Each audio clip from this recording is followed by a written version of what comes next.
Come è accaduto all'Isola del Giglio, anche nel Piave si cercherà di utilizzare dei galleggianti gonfiabili per permettere di sollevare il ponte che collegava da decine di anni Jesolo a Eraclea, affondato domenica per la piena del fiume.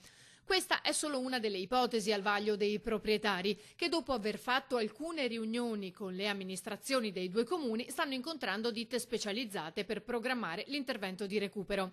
Tra le soluzioni al vaglio però c'è anche quella di utilizzare un particolare impianto di aspirazione in grado di far defluire l'acqua entrata nelle barche ancora ancorate al ponte.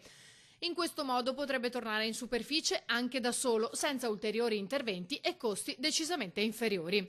Molto però dipenderà dallo stato della struttura finita sott'acqua. Il fango infatti non permette l'immersione dei sub, che potranno entrare in azione solamente quando il corso del fiume sarà più limpido.